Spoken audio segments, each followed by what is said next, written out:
हर माँ बाप का सपना होता है कि उनका बच्चा पढ़ लिख कर ज़िंदगी में बहुत ज़्यादा तरक्की करे, वह अपनी ज़िंदगी में बहुत नाम कमाए और कुछ बड़ा बनकर दिखाए, कोई बड़ा ऑफिसर बने। कुछ इसी तरह का सपना लेकर एक माँ अपनी 8 साल की बच्ची को एक डे बोर्डिंग स्कूल में दाखिल करवाती है। इस स्कूल में एक हॉस्टल भी बना हुआ था, जहाँ पर बच्चों के रहने का इंतज़ाम था। दिन में बच्चे डे बोर्डिंग स्कूल में पढ़ते और रात को हॉस्टल में रहते थे। वह माँ अपनी बच्ची को स्कूल में दाखिल करवाती है और स्कूल के ही हॉस्टल में उसके रहने की व्यवस्था करवाती है और खुशी खुशी से अपने घर वापस आ जाती है। उसके मन में खुशी थी कि उसने अपनी बेटी को शहर के एक बहुत ही बड़े और नामी स्कूल के अंदर दाखिल करवाया है। महज कुछ दिनों के बाद ही बच्ची को दाखिल करवाए होते हैं, कुछ सप्ताह ही बीते होते हैं कि मासूम सी उस बच्ची के साथ दुष्कर्म जैसी वारदात को अंजाम दिया जाता है। उसके खाने में नशीली वस्तु मिलाकर उसको दी जाती है। बच्ची खाना खाने के बाद बेहोश हो जाती है और इस हॉस्टल का मालिक उसके साथ दुष्कर्म जैसी घिनौनी वारदात को अंजाम देता है। सलाम, नमस्कार, सत श्री अकाल दोस्तों। आज की सच्ची कहानी जो मैं आपको सुनाने जा रहा हूँ, ये कहानी सुनकर आपको यकीन करना मुश्किल हो जाएगा कि हमारे सभ्य कहलाए जाने वाले इस समाज में कुछ ऐसे दरिंदे भी मौजूद हैं जो कि इंसानियत भूल चुके हैं और नीचता की सारी हदें पार कर चुके हैं। घटना है भोपाल की।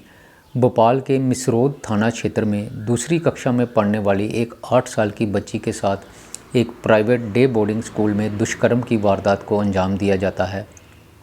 पहले तो बच्ची को दाल चावल में कोई नशीली वस्तु मिलाकर खिलाई जाती है।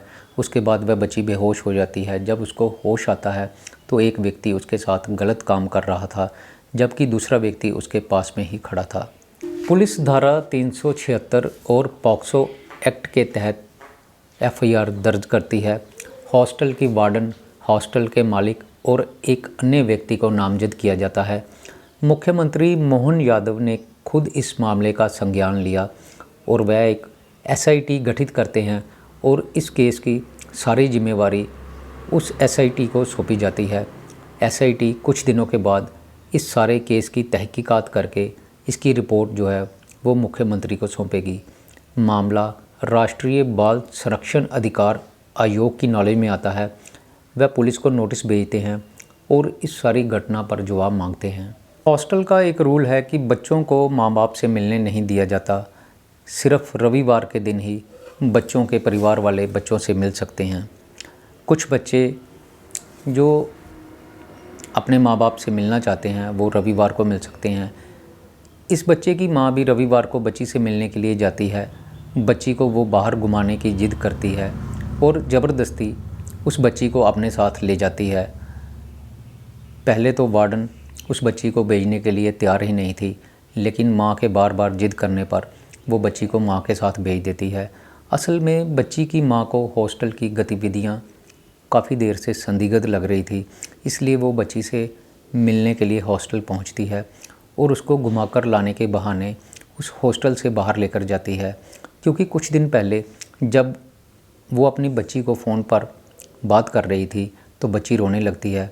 माँ ये देखकर घबरा जाती है और उसको वीडियो कॉल करती है। वीडियो कॉल पर बच्ची अपनी माँ को बताती है कि उसके प्राइवेट पार्ट से ब्लीडिंग हुई है। जब उसकी माँ इस बारे में कुछ और जानने की कोशिश करती है, उससे पूछती है कि ऐसा क्यों हुआ, कैसे हुआ, तो वार्डन जो है वो उस बच्ची के हाथ से फ़ोन छीन लेती है और फ़ोन काट देती है। माँ अपनी बच्ची को दोबारा से फ़ोन मिलाती है, लेकिन अब फ़ोन नहीं लग रहा था क्योंकि वार्डन ने फ़ोन स्विच ऑफ कर दिया था। उसके बाद माँ सारी रात सो नहीं पाती और अगले दिन सोमवार को वो बच्ची के स्कूल पहुंचती है। उसको घुमाने के बहाने किसी तरह से हॉस्टल से बाहर निकालती है और फिर उस बच्ची को लेकर वो सीधा JP हॉस्पिटल चली जाती है। यहाँ पर बच्ची की काउंसलिंग की जाती है। डॉक्टर जो है वो बच्ची को पूछते हैं कि क्या हुआ तुम्हारे साथ। उसके बाद बच्ची का मेडिकल किया जाता है तो डॉक्टर बताते हैं कि बच्ची के प्राइवेट पार्ट से छेड़खानी की गई है और उसके जो प्राइवेट पार्ट है वहाँ से ब्लीडिंग हुई है। माँ इस बारे में अपनी बच्ची से पूछती है। बच्ची पहले तो कुछ भी बताने को तैयार नहीं थी। बच्ची बहुत घबराई हुई थी। उसको विश्वास में लिया जाता है। माँ उसको बोलती है कि अब हम तुम्हें उस हॉस्टल में दोबारा नहीं भेजेंगे। तो बच्ची अपनी माँ को अपने गले लगा लेती है और रोने लगती है और अपनी माँ को बताती है कि शाम को वार्डन ने उसको दाल चावल खाने के लिए दिए थे, फिर रात को दोबारा से उसको वही दाल चावल खाने के लिए दिए गए। जैसे ही वो बच्ची दाल चावल खाती है उस पर बेहोशी छाने लगती है। उसको एक स्टोर रूम में लेकर जाया जाता है। वार्डन उसको स्टोर रूम में लेकर जाती है। उसके बाद वो लड़की पूरी तरह से बेहोश हो जाती है। जब उस लड़की को होश आता है तो वो लड़की देखती है कि एक आदमी उसके साथ गलत काम कर रहा था और दूसरा व्यक्ति उसके पास ही खड़ा था। लड़की को जैसे ही होश आने लगता है तो एक आदमी बोलता है कि सर जी, बच्ची को होश आ रहा है। उसके बाद वो बच्ची की आंखों पर हाथ रख देते हैं ताकि बच्चे उनका जो बच्ची है वो उनका चेहरा ना देख सके। बच्ची दर्द से करहा रही थी, वो ज़ोर ज़ोर से रोने लगती है।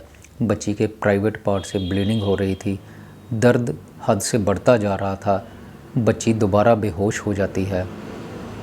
सुबह जब बच्ची को होश आता है तो वो वार्डन से बोलती है कि मेरे पेट में बहुत ज़्यादा दर्द हो रहा है, मुझे किसी डॉक्टर के पास ले जाओ। तो वार्डन बच्ची को अच्छी तरह से नहला धुलाकर नए कपड़े पहना देती है और बोलती है कि कोई बात नहीं, अभी तुम स्कूल चली जाओ, जब तुम स्कूल से वापस आओगी तो मैं तुम्हें किसी अच्छे से डॉक्टर के पास ले जाऊंगी। बच्ची अपनी माँ से बात करना चाहती थी। वह वार्डन को बोलती है कि मेरी माँ से मेरी बात करवा दो। तो वार्डन जो है वो बच्ची की माँ के साथ उसकी बात नहीं करवाती, बल्कि उसको डरा धमका कर स्कूल भेज देती है और उसको धमकी देती है कि अगर तुमने रात वाली घटना किसी को भी बताई, किसी को भी रात वाली घटना के बारे में बताया तो तुम्हें जान से मार दिया जाएगा। उधर जब बच्ची की काफ़ी दिनों तक अपनी माँ से बात नहीं हो पाती तो उसकी माँ स्कूल में फ़ोन करती है, लेकिन स्कूल वाले उसकी बेटी से उसकी बात नहीं करवाते, बल्कि टालम टोल करते हैं। कभी वो कहते कि बेटी सो रही है आपकी, कभी वो कहते कि आपकी बेटी जो है वो स्कूल पढ़ने के लिए गई है, और इस तरह से वो फ़ोन काट देते।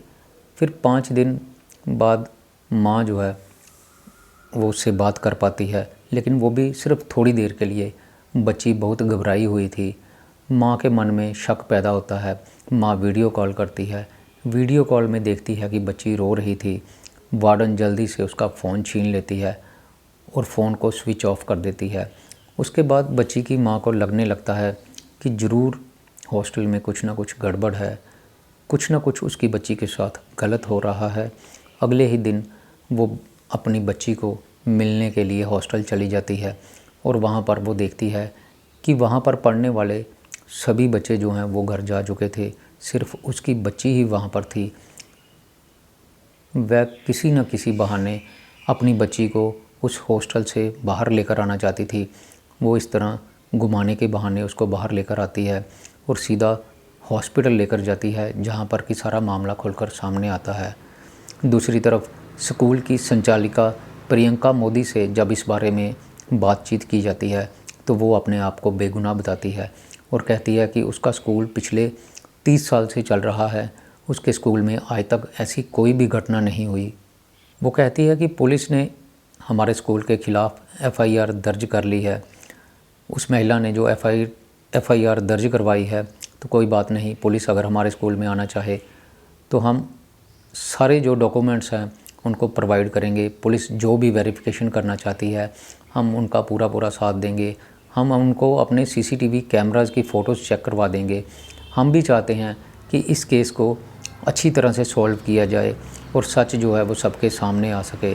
स्कूल की संचालिका कहती है कि हमें समझ नहीं आ रहा कि वो महिला और उसकी बच्ची हमारे स्कूल पर ऐसे इल्ज़ाम क्यों लगा रही है, जबकि हमारे स्कूल की रेपुटेशन बहुत अच्छी है। हमारे स्कूल में कभी भी कोई ऐसी बात हुई ही नहीं है। अगर बच्ची के आरोप सही निकलते हैं तो हम स्कूल को बंद कर देंगे और हम हर सज़ा को भुगतने के लिए तैयार हैं। उधर मिसरोद थाने के प्रभारी से जब इस बारे में पूछा जाता है तो वो बताते हैं कि सोमवार की रात सूचना मिलने पर पुलिस जेपी हॉस्पिटल पहुंचती है, लेकिन तब उस महिला ने किसी भी तरह की कार्रवाई करने से इनकार कर दिया था। उसके अगले दिन मंगलवार को वो खुद ही थाने आ जाती है और फिर एफआईआर दर्ज करवाती है।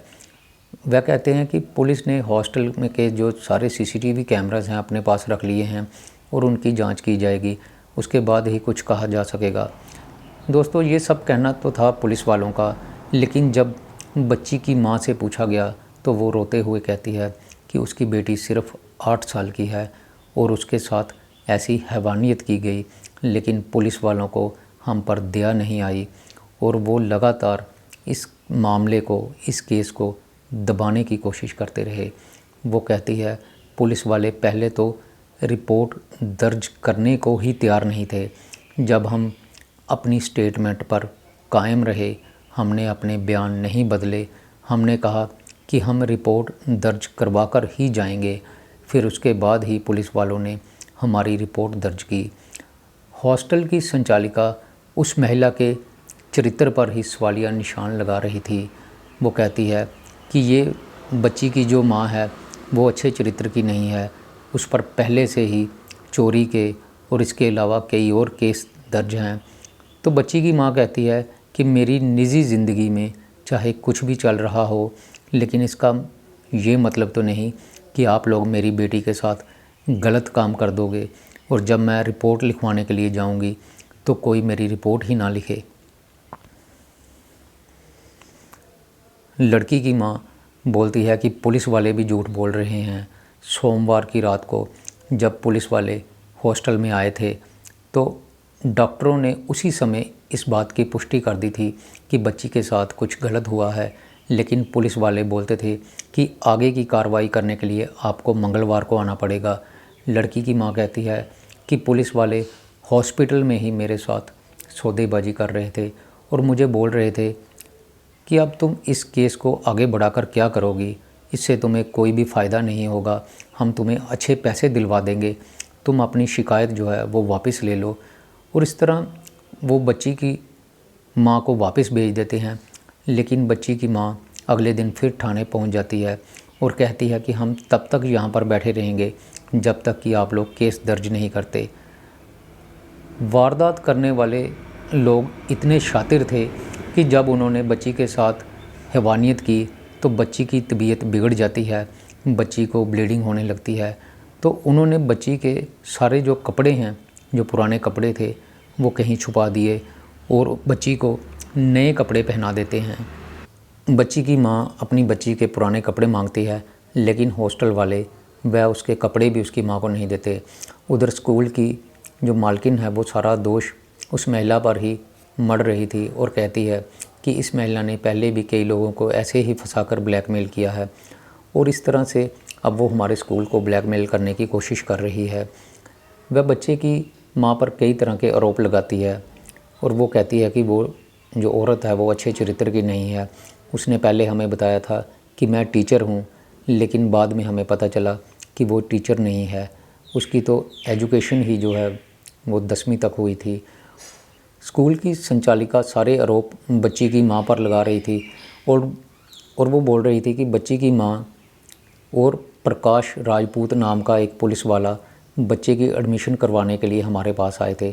हम वैसे तो अच्छी तरह से वेरिफिकेशन करके ही किसी को एडमिशन देते हैं, लेकिन चूंकि हम प्रकाश जो पुलिस वाला है उसको पहले से अच्छी तरह से जानते थे और उसके कहने पर ही हमने इस महिला की बच्ची को हमारे स्कूल में एडमिशन दी।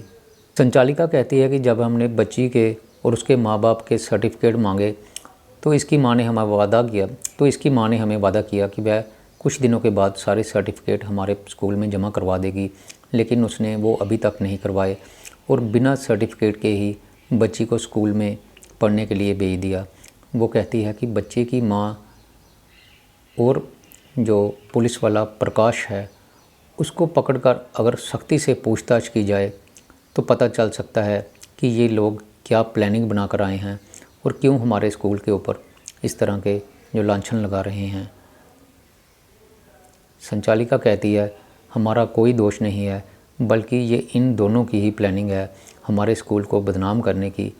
दूसरी तरफ जो पुलिस की डीसीपी श्रद्धा तिवारी है, जब उनसे पूछा जाता है तो वो बोलती है कि बच्चे की मां की शिकायत पर हमने धारा 376 और पॉक्सो एक्ट के तहत केस दर्ज कर लिया है। वो कहते हैं कि बच्ची का मेडिकल करवाया गया है, उसमें इस बात की पुष्टि हो गई है कि बच्ची के साथ रेप किया गया है। हमने हॉस्टल के जो कैमरे हैं उनको जब्त कर लिया है और जल्द ही हम सारी घटना का खुलासा करेंगे। दोस्तों, पुलिस वाले अब अपने तौर पर इस केस की वेरिफिकेशन करेंगे।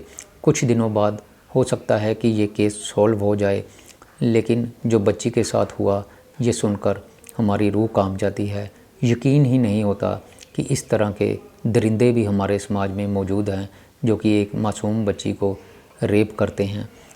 दोस्तों, मैं यहाँ पर यही कहना चाहूँगा कि जल्द से जल्द इस केस को सॉल्व किया जाना चाहिए और जो भी इस मामले में दोषी हैं उनको कड़ी से कड़ी सज़ा दी जानी चाहिए। दोस्तों, ये कहानी आपको विचलित कर सकती है, लेकिन फिर भी मैं आपको ये कहानी सुना रहा हूँ ताकि सभी लोग सचेत हो सकें, चौकन्ने हो सकें और भविष्य में इस तरह की घटना को होने से पहले ही रोका जा सके। दोस्तों, आज की ये मेरी कहानी यहीं पर ख़त्म होती है। मैं फिर आऊँगा आपके लिए एक नई कहानी लेकर। तब तक के लिए नमस्कार, शुक्रिया।